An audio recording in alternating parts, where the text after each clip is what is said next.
Պարոն Փաշինյան, վերադառնալով կրկին շնորհավորանքին Ռուսաստանի նախագահի, ոչ միայն նրանք չեն շնորհավորում, այլ նաև Ռուսաստանից հնչում է տեսակետ, որ քաղաքական ընդդիմախոսների հանդեպ ճնշումներ են եղել եւ ընտրություններում կեղծիքներ են տեղի ունեցել։ Եթե Պուտինը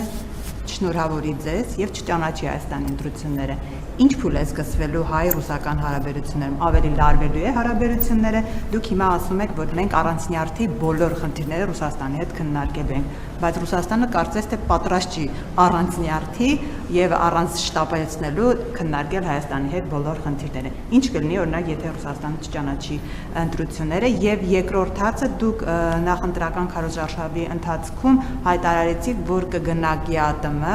կնայեք ձեր գործընկերների աչքերի մեջ, փաստերը կդնեք սեղանին եւ ամեն ինչ կքննարկեք։ Ինչ փաստեր եք դնելու սեղանին եւ ինչ մտահոգությամբ եք գնալու ԵԱՏՄ։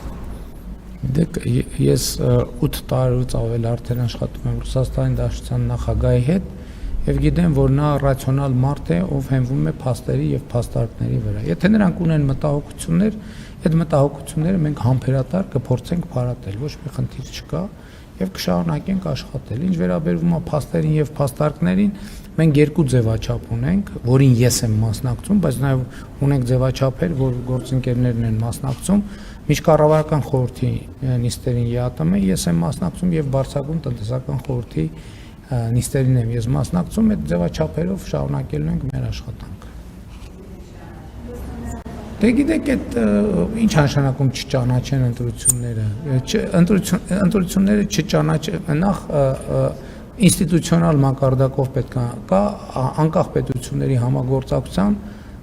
դիտորդական առաքելություն եւ Ռուսաստանի ինստիտուցիոնալ բանը, ինստիտուցիոնալ մեխանիզմը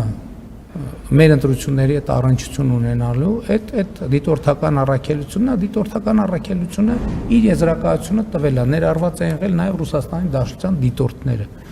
Այսինքն մնացածը արդեն ռիտորիկայի հարց է, որը կքննարկենք։